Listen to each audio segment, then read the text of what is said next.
So yeah, how do you run this project? Like from finding communities that can support communities that need support, collecting the parts, shipping the parts, and how are the parts distributed in the country it is sent? Like, how do you make sure it reaches the right people, let's say? So that's hard. I mean, too many questions. How I run it? I mean, I built this office in a Second World War bunker that an art collective, gave me the space. Then I'm doing the social media and the connections with brands and so on. Then my girlfriend is doing all the bureaucracy because we started our own NGO 2 months ago. Then we have Pato in Barcelona that he's working a lot and helping with the logistics from the second hub we have that is Barcelona. And we had Ray that she has her own NGO and she was doing some sort of similar projects, and then we connected and we are like together we are stronger. We have some shops and escape parts collecting parts from us in different places like in Scotland or Spain.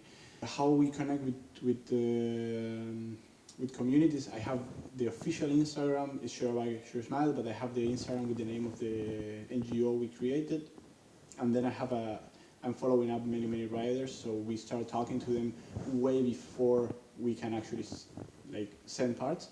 Did you know when you started that you would take this seriously in future? No, I didn't. I mean, first time I did something with this project, that wasn't a project at all. I was 14 and I'm 31 now, so yeah, 17 years ago. I just happened to be moving from Spain to Argentina. I saw that I could bring parts to share. I did it, and then 1 year ago I was having really deep connections, conversations with a friend of mine from Argentina, and he kind of convinced me to turn this, to take it out from the shadows and bring it to life, and that's what I'm doing now. I'm surprised, I have to admit.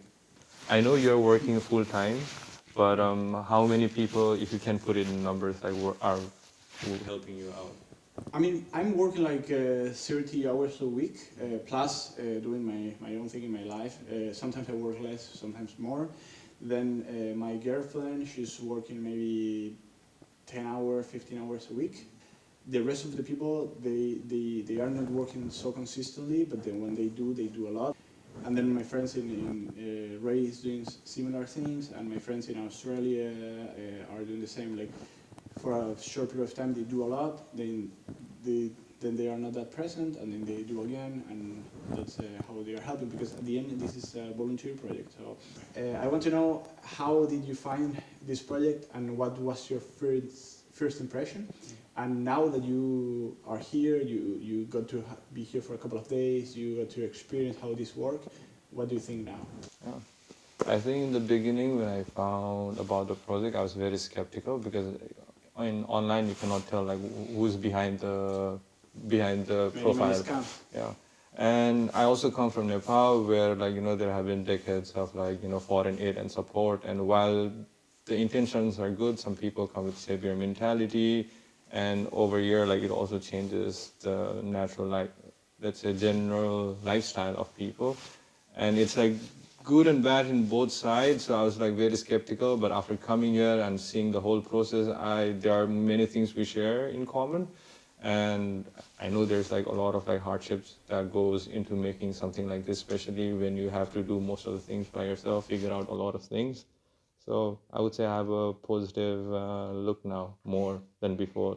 I want to just thank Shisang for being here, for riding some bike with me this couple of days, and to just share with me his experience with BMX in Nepal. So yeah, we have been working on a full-length video of the local scene back in Nepal. So we started filming around 2016, and we have plans to finish it next year. So if you want to know more about the project, you can find us on Instagram as bmx.np. So yeah. Thank you for helping me build my bike also. Yeah, my bike hasn't felt this fresh in a long time. So yeah, thank you. And thank you for sharing your parts with Nepali riders before coming to Europe. That was actually really nice. I mean, yeah, I've been through it, so I know what it's like. Very much.